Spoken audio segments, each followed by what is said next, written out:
A very good morning to all. Welcome to our channel ई पाठशाला। जैसा कि आप लोग जानते हैं भैया, अभी हम लोग क्या पढ़ रहे हैं, अधिनियम नियम नीति वगैरह को पढ़ रहे हैं, है ना। कल हम लोगों ने दो पढ़ लिए थे, एक तो यौन अपराध जो महिलाओं संबंधित अधिनियम था 2013 और एक घरेलू हिंसा अधिनियम जो था 2005 का हम लोग पहले ही पढ़ चुके हैं। ठीक है, मैंने उसको आप लोगों को याद भी करवा चुकी हूँ। And thank you for your appreciation. आप लोगों ने अच्छे कमेंट किए, इससे थोड़ा सा मोटिवेशन मिलता है ना। तो लाइव वीडियो तो नहीं, बट हाँ अब मैं सोच रही हूँ कि इस टाइप की वीडियोस तो आपको बना ही दूँ। MCQs जो होंगे इनके, या आप लोग जब पूरे याद कर लोगे तो MCQs लगाने में मज़ा आएगी फिर। ठीक है, तो सभी के MCQs फिर हम दे देंगे, क्योंकि आप लोगों को पता है भैया जी कि जो क्वेश्चन पेपर जो हो रहे हैं 10 तारीख से, उसमें अधिनियम की धाराएँ पूछ रहे हैं, है ना। तो थोड़ा सा इसको ध्यान से पढ़िएगा।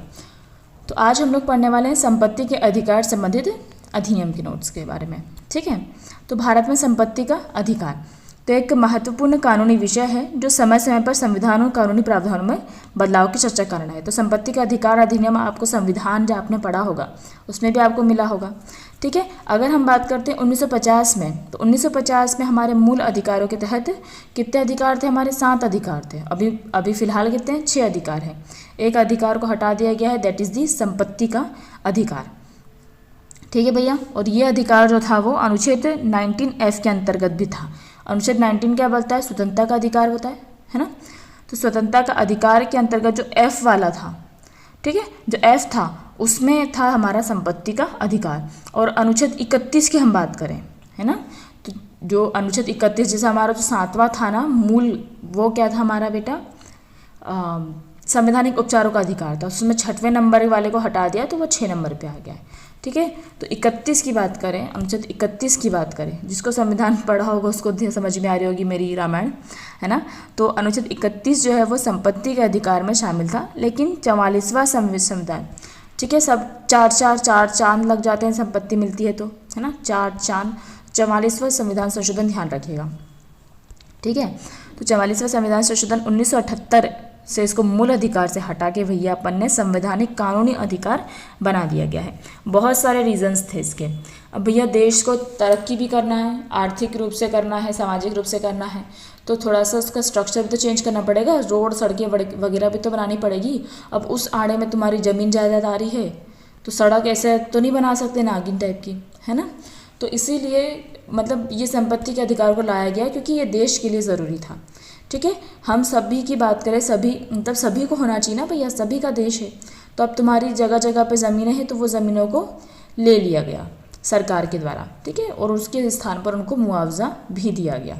जिसकी भी ज़मीन ले रहे हैं बहुत मुआवजा मिलता है भैया। ठीक है, तो ये हो गया।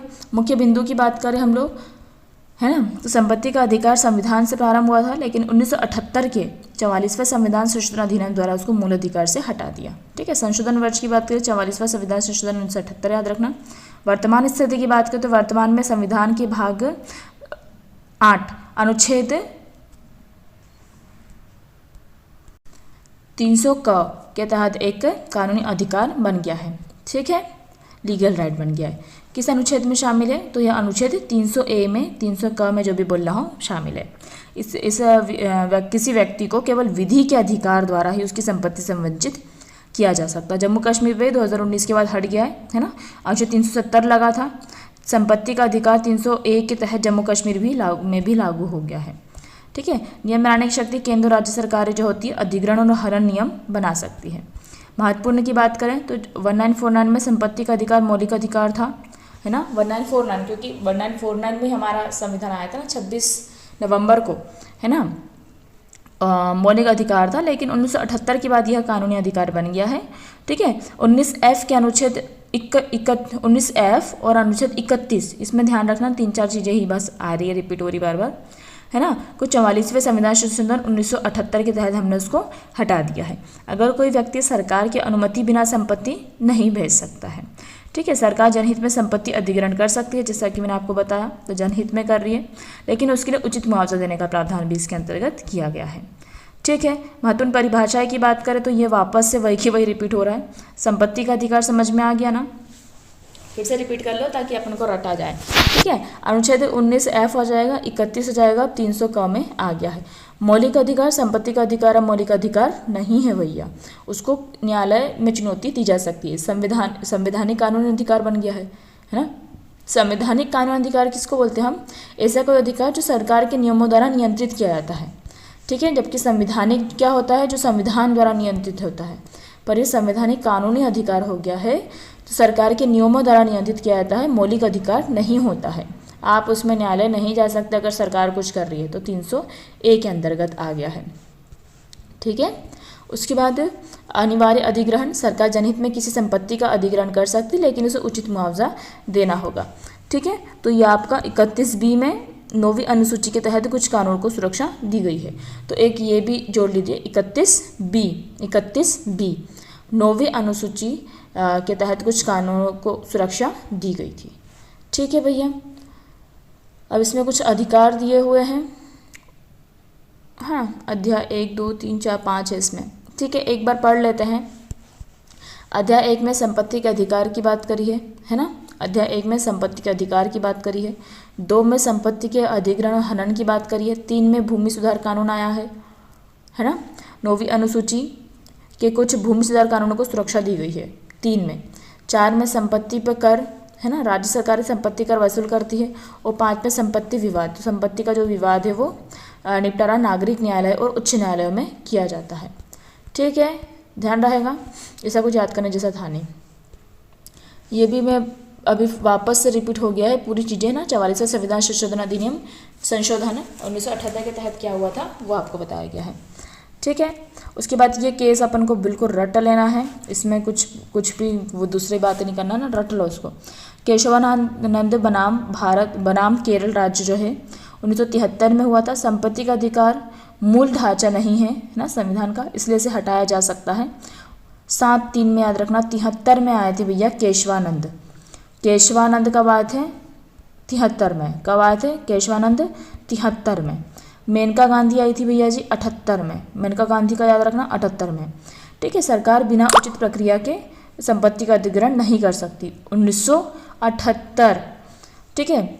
फिर IR कोलो बनाम तमिलनाडु राज्य की बात आएगी, है ना।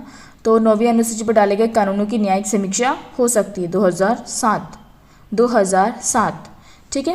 तो ये 3 थोड़ा सा ध्यान रख लेना, संपत्ति से संबंधित है। कब हुए हैं? 73 में, 78 में, 7 में। 73 में केशवानंद आए थे, 78 में मेनका गांधी याद रखना, और इसमें IR कोलो बनाम तमिलनाडु राज्य याद रखना। 9वीं अनुसूची की बात करी थी, ठीक है भैया। उसके बाद यहाँ पे हमको थोड़ा कुछ वो बता दिए गए हैं कि कहाँ इसकी राहत, इसके अंतर्गत क्या क्या मिलती है, ठीक है। जैसे मालिकाना हक की बात करता है कि कोई व्यक्ति किसी संपत्ति का मालिक हो सकता है, तो अनुच्छेद 300A में बताया है।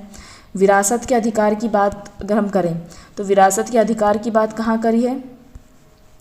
हिंदू उत्तराधिकार अधिनियम 1956, जो कि हम इसके बाद पढ़ने वाले हैं। महिला संपत्ति अधिकार की जब हम बात करते हैं तो उसमें हम महिला संपत्ति की, ये 56 है, और जब महिला संपत्ति के अधिकार की बात करते हैं तो संशोधित हिंदू उत्तराधिकार अधिनियम 2005 की बात करते हैं। संपत्ति कर की बात करते हैं तो ये तो राज्य सरकार का अधिकार क्षेत्र के अंतर्गत आता है। टैक्स वगैरह ये भी अनुच्छेद में दिए गए हैं, ठीक है, संविधान में। भूमि अधिग्रहण की बात करते हैं तो भूमि अधिग्रहण अधिनियम 13 कि भैया 13 कितना है बता दे, है ना, 2013 याद रखना। न्यायिक संरक्षण, तो यदि सरकार अवैध रूप से संपत्ति का अधिग्रहण करती है भैया तो उच्च न्यायालय में अपील की जा सकती है। तो उच्च न्यायालय और सर्वोच्च न्यायालय की अपील का बताया गया है, ठीक है। यहाँ पे उच्च न्यायालय की अपील की केवल बात की, उच्च न्यायालय में होता है 226 के तहत अपील, ठीक है। और अनुच्छेद 32 क्या बोलता है? संवैधानिक उपचारों का अधिकार। तो अनुच्छेद 32 जो होता है वो भी हमारे जो होता है रक्षा करता है किसकी? अगर सरकार अवैध रूप से संपत्ति का अधिग्रहण करती है तो, ठीक है। निष्कर्ष तो बस भैया बस, ठीक। नेक्स्ट हम लोग पढ़ते हैं हम हिंदू उत्तराधिकार अधिनियम 1956, है ना। तो सबसे पहली बात है ना, तो हिंदू उत्तराधिकार अधिनियम 1956 हिंदू, बौद्ध, जैन, सिख समुदाय के संपत्ति के उत्तराधिकारों को नियंत्रित करने के लिए बनाया गया है। ध्यान रहेगा, हिंदू, बौद्ध, जैन और सिख, ठीक है। इसके साथ ही यह अधिकार जो है वो पुरुष और महिलाओं को संपत्ति के अधिकार प्रदान करता है, ठीक है, नियमों को स्पष्ट करता है। अब देखा जाए तो कब लागू हुआ है भैया ये? 17 जून 1956 को।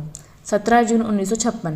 किसी का बर्थडे है तो बता दो मुझे 17 जून को, ठीक है। मैंने किसी के बर्थडे से याद किया है, बर्थडे नहीं एनिवर्सरी थी, ठीक है। तो 17 जून 1956, छप्पन में मिली, 56 में अगर हम खाना खाने अगर हमको संपत्ति मिली तो, ठीक है। 17 जून ध्यान रखना। 2005 में संशोधन हुआ है, महिलाओं के समान उत्तराधिकार मिला है 2005 में। अधिनियम संविधान के अनुच्छेद 300A के तहत संपत्ति के अधिकार को संरक्षित भी करता है, उसको वो नहीं करता है, वो अपमान नहीं कर रहा उसका, वो हिंदू जैन बौद्ध सिख के अनुयायियों पर लागू होता है, मुस्लिम ईसाई और पारसी आदि पर लागू नहीं होता है, ये ध्यान रखिएगा, ठीक है। अब हम मूल वर्ष की बात करें भैया, तो मूल वर्ष इसका 1956 है, संशोधित वर्ष 2005 है, ठीक है। महिलाओं के उत्तराधिकार की बात करें तो पहले महिलाओं को पैतृक संपत्ति में समान अधिकार नहीं था, लेकिन 2005 के बाद पुरुषों के बराबर अधिकार दिया गया है। उत्तराधिकार की 2 श्रेणियां हैं, एक सांविधिक उत्तराधिकार है और एक वसीयत के द्वारा उत्तराधिकार है, ठीक है। किस पे लागू होता है, तो हिंदू बौद्ध जैन पे लागू होता है, मुस्लिम सिख ईसाई वो पारसी पे लागू नहीं होता है, ठीक है। और ये परीक्षा की दृष्टि से महत्वपूर्ण है, वापस मैं रिपीट कर रही हूँ ताकि आप लोग भूलो नहीं भैया, है ना। तो हिंदू महिला को पैतृक संपत्ति 2005 के बाद मिला है। हिंदू संयुक्त परिवार की संपत्ति में पुत्री भी अब सह उत्तराधिकारी बन सकती है। उत्तराधिकार के नियम पहले पुरुष प्रधान थे, लेकिन संशोधन के बाद महिलाओं को समान अधिकार मिला है, ठीक है। 2005 से पहले केवल पुत्र संपत्ति का वारिस था, पुत्री भी है, ठीक है। अब सांविधिक उत्तराधिकार, यहीं से पढ़ लो ना। सांविधिक उत्तराधिकार की अगर हम बात करें, हटो, जब व्यक्ति बिना वसीयत के मरता है ना। सांविधिक उत्तराधिकार किसको बोल रहे हैं, जब ने व्यक्ति ने बिना वसीयत नहीं बनाई और वो मरता है तो संपत्ति उत्तराधिकार अधिनियम अनुसार बढ़ती है कि किसको कितना क्या मिलेगा, तो उसके अनुसार होता है। तो अनुच्छेद 8 और 13 के अंतर्गत दिया गया है। इसके मेरे हिसाब से धारा रहने दो, ये याद कर लो कि सांविधिक उत्तराधिकार क्या होता है ना। क्योंकि देखो बहुत सारे अधिनियम है यार भैया यार, है ना। आप खुद सोचो, अगर याद हो जाए तो बहुत अच्छी बात है ना। और अगर मैं एक एक धारा पढ़ाने बैठ गई तो हो गया कल्याण, है ना। तो वसीयत द्वारा उत्तराधिकार, जब व्यक्ति अपनी संपत्ति को वसीयत के अनुसार विभाजित करता तो यह नियम लागू होते हैं। तो 30 में याद करना, 30 में क्या आ जाएगा, वसीयत द्वारा उत्तराधिकार। पैतृक संपत्ति, वह संपत्ति जो 4 पीढ़ियों से साझा होती है। पैतृक संपत्ति हम इसको बोलते सकते हैं कि मतलब ये बच्चा, उसके पिताजी, उसके दादाजी और उसके परदादा, तो ये 4 पीढ़ियों, मतलब इसकी जो संपत्ति थी वो इसकी संपत्ति भी कहलाएगी, ये पैतृक संपत्ति है ना। 4 पीढ़ियों से साझा होती आई हो, वो होती है भैया हमारी, मतलब कम से कम 4 पीढ़ी होना चाहिए पैतृक संपत्ति, ठीक है। संयुक्त हिंदू परिवार व्यवस्था के तहत ये आती है। स्व अर्जित संपत्ति की बात करें भैया, जो उसने कमाई है, ठीक है। वह संपत्ति जो व्यक्ति अपने स्वयं के प्रयास से अर्जित करता है और अपनी इच्छा अनुसार, भैया मैंने इसको दान दे दिया, इसको दे दी, ठीक है। इस पर उत्तराधिकार अधिनियम लागू होता है, ठीक है। सह उत्तराधिकार, हिंदू परिवार के वे सदस्य जो पैतृक संपत्ति में समान अधिकार रखते हैं, वो सह उत्तराधिकार अधिकार के अंतर्गत आता है। जैसे काका बाबा की हम बात करते हैं, ठीक है। तो इसके बेटा और इसका बेटा, मतलब एक दादा थे, दादा के 2 बच्चे थे, तो दोनों पे बटेगी ना वो, और दोनों के बच्चों में भी बटेगी। फिर इसके 2 बच्चे हो गए तो इसके दोनों बच्चों में बटेगी, तो ये सह उत्तराधिकार के अंतर्गत आता है, ठीक है। 2005 से वो पुत्री भी सह उत्तराधिकार बनी है, ध्यान रहेगा, ठीक है। अब इसमें हमको 5 अध्याय है ना। तो पहला अध्याय तो वही प्रारंभिक प्रावधान देता है, इसमें नाम विस्तार प्रारंभ, और दूसरे में परिभाषा की बात होती है। अध्याय 2 में हिंदू पुरुष की संपत्ति का उत्तराधिकार दिया गया है, अध्याय 2 में पुरुष की संपत्ति का उत्तराधिकार नियम। अध्याय 3 में हिंदू महिला की संपत्ति का उत्तराधिकार दिया है, तो महिला की संपत्ति का उत्तराधिकार इसके अंतर्गत है। 4 में वसीयत द्वारा उत्तराधिकार, है ना। वसीयत बनाकर संपत्ति वितरित करते तो किस प्रकार देगा, तो अध्याय 4 में। और अध्याय 5 में भैया फलाना ढिमकाना जो अन्य बचा है वो इसके अंतर्गत आएगा, ठीक है। इसमें विधवा पुनर्विवाह, दत्तक ग्रहण संबंधित उत्तराधिकार, मतलब बहुत सारी अलग अलग परिस्थितियाँ हो सकती हैं, तो उसके अंतर्गत क्या कैसे संपत्ति का बंटवारा हो वो इसके अंतर्गत आएगा, ठीक है। 2005 के संशोधन की भैया हम बात करें तो पुत्री का अधिकार, केवल पुत्र को संपत्ति में उत्तराधिकार रखने का अधिकार था, अब पुत्री को भी समान अधिकार मिला है धारा 6 में। तो पुत्री का अधिकार 6। संयुक्त परिवार में पुत्री का स्थान, तो वही सह उत्तराधिकारी बन सकती है, तो अनुच्छेद धारा 6, ठीक है। उसके बाद पैतृक संपत्ति में विधवा का अधिकार की हम बात करें तो 10 की बात हो रही है, ठीक है। तो विधवा उत्तराधिकार सीमित था, अब पूरा अधिकार मिलता है विधवा को भी, वो है हमारा 10 में, ठीक है 10। गोद लिए हुए पुत्र का अगर बात करें, दत्तक पुत्र की बात करें तो 12, तो 12 दत्तक। गोद लिए हुए पुत्र को पिता की संपत्ति में सीमित अधिकार था, अब भैया उसको भी समान अधिकार मिला हुआ है, ठीक है। तो इसमें देखा जाए तो इसमें 4 प्रकार की क्लास होती है ना। तो ये ध्यान रखना है, हिंदू उत्तराधिकार अधिनियम में कितनी क्लास है, 4 वर्ग है, कितनी है 4 है, ठीक है। अधिनियम में पुरुष और महिला उत्तराधिकारी को अलग अलग वर्गों में भैया हमने बांटा है, ठीक है। तो पहली क्लास जो होती है उसमें मेन जो भैया लोग हैं अपने बिल्कुल घनिष्ठ, ठीक है। तो इसमें पुत्र पुत्री, पत्नी, माता, पुत्र के बच्चे, है ना, मतलब भैया उसके पोते बाती जो भी है, ठीक है। क्लास 2 में हमारे पिता, दादा दादी, भाई बहन, चाचा चाची, ये आते हैं, ठीक है। क्लास 3 में दूर के रिश्तेदार, पिता की ओर से काका बाबा, ठीक है।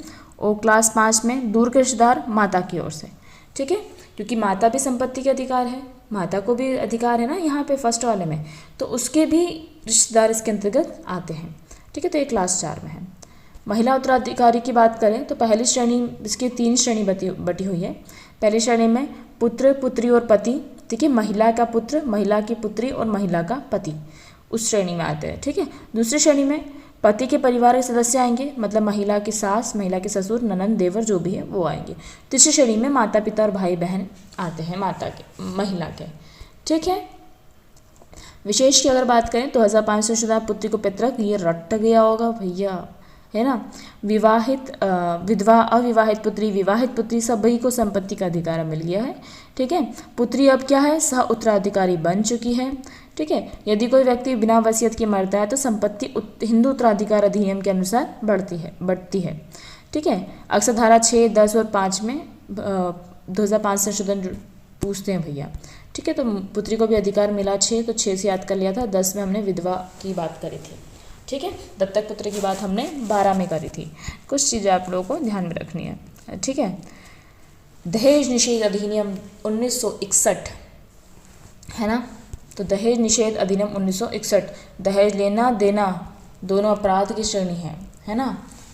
अब इसमें चलो ज़्यादा मैं टिप्पणी नहीं करना चाहती, है ना।